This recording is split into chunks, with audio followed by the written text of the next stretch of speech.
முதலில் திரு வன்னியரசு, ஆட்சியில் பங்கு கேட்கக்கூடிய வீடியோவை விடுதலை சிறுத்தைகள் தலைவர் திருமாவளவன் திடீர்னு பகிர்ந்ததோட அரசியல் பின்னணி என்ன அப்படின்னு புரிஞ்சுக்கணும். இல்லை, இந்த ஆட்சியிலும் பங்கு அதிகாரத்திலும் பங்கு அப்படிங்கிற முழக்கம் ஏதோ புதுசாக நாங்கள் பேசலை. நேற்றைக்கு முதல் நாள் மறைமலை நகரில் நடைபெற்ற மது மற்றும் போதை ஒழிப்பு மகளிர் மாநாட்டுக்கான முன்னேற்பாடுக்கான கூட்டத்தில் தான் எங்கள் தலைவர் அவர்கள் பேசுகிறாங்க. இது அதுக்கு முதல் நாள் விழுப்புரத்துலேயும் பேசுகிறாங்க, இங்கே மறைமலை நகர்லையும் பேசுகிறாங்க. இந்த முழக்கம் அப்படிங்கிறது நம்முடைய ஊடகவியலாளர்கள் பிரியன் அவர்களுக்கு நல்லா தெரியும். 99க்கு முன்னாடி விடுதலை சிறுத்தைகள் தேர்தல் புறக்கணிப்பு பாதையில் இருந்தோம். தேர்தல் பாதை வேண்டாமா அப்படின்னு சொல்லி அடிப்படையில் நம்ம இருக்கிறோம். தேர்தல் பாதைக்கு வந்த பிறகு முதல் முழக்கமே இந்த ஆட்சியிலும் பங்கு அதிகாரத்திலும் பங்கு தான். கடைசி மனிதனுக்கும் ஜனநாயகம், எளிய மக்களுக்கும் அதிகாரம், இதுதான் முழக்கம். அன்னைக்கு தேர்தல் பாதைக்கு எங்களை அழைத்து வந்த மரியாதைக்குரிய ஐயா மூப்பனார் அவர்கள் கூட இந்த முழக்கம் புதுசாக இருக்குது, நான் கட்டாயம் இதை நடைமுறைப்படுத்த முயற்சி பண்ணுவேன் அப்படின்னு அவரே அதை சொன்னார்.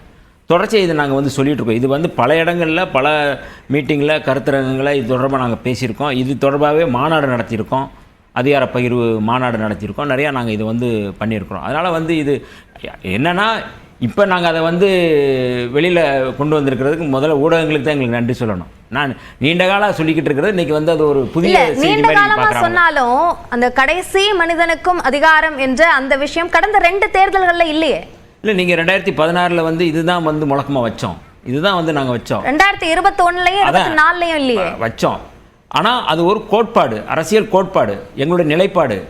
அதான் நாங்கள் இப்போ கொஞ்சம் கொஞ்சமாக தான் நாங்கள் டெவலப் பண்ணுறோம். கொஞ்சம் கொஞ்சமாக நம்ம அதை எடுத்துகிட்டு போக வேண்டிய தேவை இருக்குது அப்படிங்கிறத நாங்கள் புரிஞ்சுட்டு 99லேருந்தே சொல்லி வந்ததை, எல்லா காலகட்டத்திலையும் நாங்கள் சொல்லி வந்ததை, இப்போ அது மீடியாக்களில் அது ஒரு பெரிய வைரலாக மாறி இருக்குது. அப்படின்னா இது தொடர்பான ஒரு விவாதம் கிளம்பியிருக்கு அப்படின்னாலே அது மகிழ்ச்சியான ஒரு வரவேற்கக்கூடியது. அதான் நீங்க சொன்னீங்க அது ஒரு கோட்பாடு அப்படின்னு. அப்படி ஒரு கட்சியோட கோட்பாடுன்னும் போது எல்லா தேர்தல்கள்லையும் அதை பற்றி பேசணும் தானே.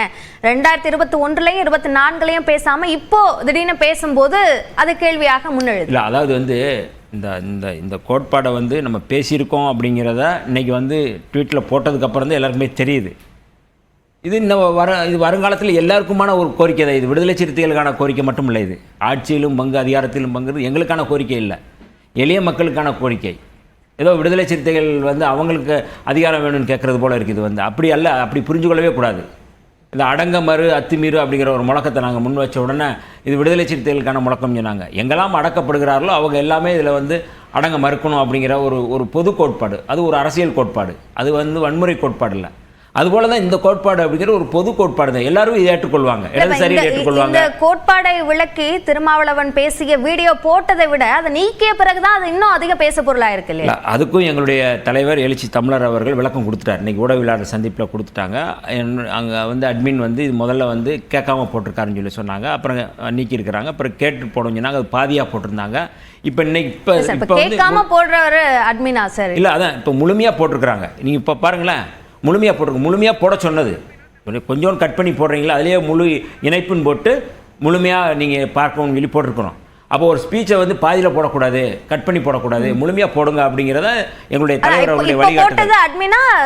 இல்லை இல்லை, எல்லாமே எப்போவுமே அட்மிட் தான் போடுவாங்க. அவருக்கு நேரம் இருக்காது, எதுவும் இருக்காது. நாங்கள் சொல்லுவோம், சில நேரங்களில் கேட்டு போடுவாங்க, சில நேரங்களில் இடைவெளி இருக்கும், அவர் டெல்லியில் போயிடுவாங்க. இது எல்லாமே இருக்குது. ஒரு தலைவர் இது எல்லாத்தையுமே பார்த்துட்டு இருக்கிறாருல, முழுமையாக எல்லாத்தையும் பார்த்துட்டு இருக்கிறாரு. இதை சில நேரங்களில் கவன குறைவாக ஏற்படுது. ஆனால் அந்த கோட்பாட்டில் நாங்கள் ஸ்ட்ராங்காக இருக்கிறோம். நீங்கள் நான் உடனே அதிலேருந்து நாங்கள் பின்வாங்கிட்டோம்ல. அந்த அதிகாரத்திலும் பங்கு ஆட்சியிலும் பங்கு அப்படிங்கிற கோட்பாடு அப்படி எங்களுடைய நிலைப்பாடு, அதில் நாங்கள் ஸ்ட்ராங்காக இருக்கோம், அதில் நாங்கள் வலியுறுத்துவோம், அதில் நாங்கள் தெளிவாக இருக்கோம். இப்போ திருப்ப போட்டோம்ல, அது முழுமையாக போட்டிருக்கிறோம். நீ அன்னைக்கு என்ன 1 மணி நேரத்துக்கு முன்னாடி 2 மணி நேரத்துக்கு முன்னாடி நாங்கள் போட்டது அந்த கண்டென்ட் மட்டும் போட்டாங்க, அதை மட்டும் எடுத்து. இப்போ நாங்கள் முழுமையாக இருக்குது. நீங்கள் முழுமையான ஸ்பீச் பாருங்கள். வெறும் இந்த ஸ்பீச் மட்டும் இல்லை, அது மதுவில் ஏற்படும் தீமைகள், எப்படியெல்லாம் நாங்கள் ஆட்சி அதிகாரத்துக்கு வந்தோம், எப்படியெல்லாம் இந்த அரசியல் அதிகாரத்துக்கு எப்படிலாம் வந்தோம் அப்படிங்கிறலாம் விரிவாக பேசியிருக்கிறாரு. அப்போ அதில் 99ல் நாங்கள் தேர்தல் பதவிக்கு உள்ளே வரும்பொழுது நாங்கள் எடுத்த முழக்கம், அது தொடர்பான அரசியல் நிலைப்பாடுகள் எல்லாத்தையும் அதில் விலைக்கு போயிருக்கோம். 1.5 மணி நேரம் ஸ்பீச்சு. அப்போ இந்த 1.5 மணி நேரம் ஸ்பீச்சில் இதை மட்டும் ஒரு விவாத பொருளாக மாற்றும் போது எங்களுடைய இது என்னென்னா, மது ஒழிப்பு தொடர்பாக இல்ல மது போதை ஒழிப்பு ஒழிப்பு நம்ம தொடர்பான அதுக்கு நிலைப்பாட்டை கூட வந்து அப்புறமா போகலாம். இப்போ நீங்க சீட் ஷேர்னு ஒண்ணு பவர் ஷேர்னு ஒண்ணு ரெண்டு பேசுறீங்க. 2021ல சீட் ஷேர் பத்தி மட்டும் தானே பேசப்பட்டுச்சு. இல்லை அது வந்து 2021ல் 2024ல் நாங்கள் பேசலைன்னா கூட அதான் எங்களுடைய அஜெண்டா, அதான் எங்களுடைய செயல்பாடு, அதுதான் எங்களுடைய நிலைப்பாடு. நாங்கள் வந்து அதுதான் அப்போ பவர் ஷேர் தவிர்க்கப்பட்டது அஜெண்டாவான்னு கேட்குறோம். இல்லை ஒரு பாரதிய ஜனதா RSS சங் பரிவார அமைப்புகளை வீழ்த்துவது அப்படிங்கிறது முதல் அஜெண்டாவாக இருந்தது. ஒவ்வொரு காலகட்டத்திலையும் எங்களுடைய அந்த அஜெண்டா வந்து ஒவ்வொரு காலகட்டத்திலையும் ஏதோ முன்ன வைக்கிறதுன்னு ஒன்று இருக்குல்லங்க. பிஜேபி வீழ்த்துறதா எங்களுக்கு வந்து இதை கொடுங்கன்னு கேட்குறதா? எங்களுக்கு தேசத்தின் நலன் முக்கியம் அப்படிங்கிற அடிப்படையில் நாங்கள் அதில் நிற்கிறோம். நாங்கள் 2021ல் வந்து எந்த சூழலில் அந்த கூட்டணியில் இருந்து இந்த அணியை வந்து எப்படி கட்டமைச்சோம் அப்படிங்கிறது எங்களுடைய பங்கு மிக முக்கியமான பங்கு. திராவிட முன்னேற்ற கழகம் அரசு வந்து இன்றைக்கி அமைஞ்சிருக்கு அப்படின்னா எங்களுடைய பங்கு மிக முக்கியமான பங்கு. இன்றைக்கி வந்து பாரதிய ஜனதா கட்சி இங்கே வந்து ஒன்றுமே இல்லாமல் போகிறதுக்கு காரணம் எங்களுடைய பங்கு. சனாதனத்தை எதிர்த்ததில் எங்களுடைய பங்கு அதிகம் இருக்குது. இப்போ இந்த பின்னணியெல்லாம் பார்க்கும் பொழுது சரி இன்றைக்கி வந்து நம்ம முன்ன வைக்கக்கூடிய கோரிக்கை இதுதான்.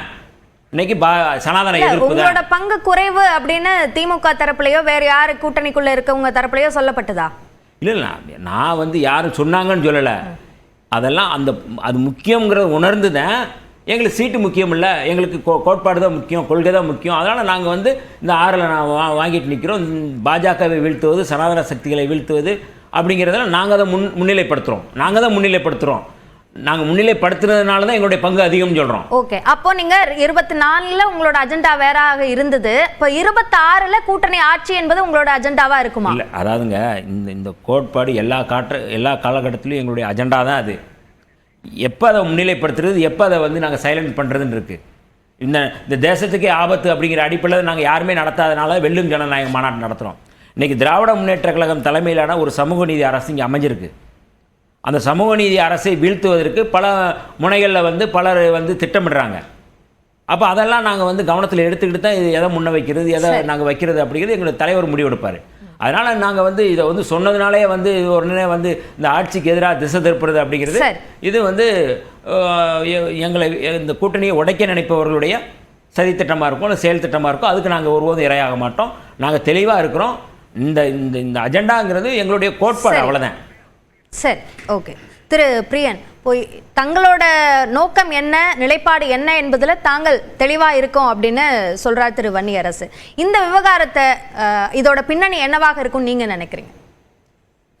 இல்லை, அதாவது திமுக கூட்டணியில் விடுதலை சிறுத்தைகள் பங்கு வந்து ஒரு முக்கியமானது என்று வன்னியரசு சொல்கிற கருத்தை நான் ஏற்றுக்கொள்கிறேன். நிச்சயமாக முக்கியமானதுன்றதில் எந்த விதமான சந்தேகமும் கிடையாது. 3 தேர்தலில் வெற்றி பெற்ற கூட்டணி, பாஜக சித்தாந்தத்தை எதிர்த்து வலுவாக நிற்கிற ஒரு கூட்டணி, மத்தியில் வந்து மோடி ஆட்சியை அகற்ற வேண்டும் என்கிற ஒற்றை குறிக்கோளில் இந்தியா கூட்டணியில் இருக்கிற ஒரு கட்சியாக விடுதலை சிறுத்தைகள் இருக்குது. அதனால் வந்து அது வந்து தனி சின்னத்தை வந்து இப்போ அங்கீகாரம் பெற்றிருக்கு. 2 எம்பிக்கள் இருக்காங்க, 4 எம்எல்ஏக்கள் இருக்காங்க. இதுக்கு முன்னாடி இவங்களுக்கு முன்னாடி கட்சி ஆரம்பித்தவங்களாம் இன்றைக்கி ஒரு எம்பி கூட இல்லாத இருக்காங்க. அது மாதிரிலாம் நிலைமையெல்லாம் இங்கே இருக்கிறத நம்ம பார்க்குறோம். ஸோ அவங்களுக்கு வந்து ஒரு நல்ல தேர்தல் பாதையில் வந்து ஒரு நல்ல ஒரு முன்னேற்றம் உங்களுக்கு கிடச்சிருக்கு. முதல்ல அவங்க தேர்தலில் போட்டி போடக்கூடாதுன்னு அந்த காலத்தில் டிசைட் பண்ணால் கூட இப்போ நல்ல ஒரு முன்னேற்றத்தை கண்டிருக்காங்க. ஆனால் அந்த லட்சியத்தை நோக்கி போகும்போது இந்த மாதிரியான அதிகார பகிர்வு போன்ற விஷயங்களை அவங்க சொல்லாமல் இருக்க முடியாது. ஆனால் அதை எப்போ சொல்கிறாங்க, எந்த காலகட்டத்தில் சொல்கிறாங்கன்றது தான் முக்கியம். ஏன்னா இப்போ கடந்த ஒரு வார காலமாகவோ 10 நாட்களாகவோ ஒரு சர்ச்சைகள் ஓடிட்டுருக்கு. மது ஒழிப்பு மாநாட்டில் அதிமுகவை கூப்பிட்டதுலேருந்து ஒரு சர்ச்சைகள் ஓடிட்டுருக்கு. அது திருமாவளவனுக்கு தெரியும். ஒரு அரசியலில் வந்து பேசுகிற சொல்லை விட சொல்லாத சொற்களுக்கு வேல்யூ அதிகம் ரொம்ப ஆக்சுவலாக. ஸோ நீங்கள் வந்து திமுகவுக்கு நேர் எதிராக இருக்கிற அதிமுகவை நீங்கள் அழைக்கிறீங்க.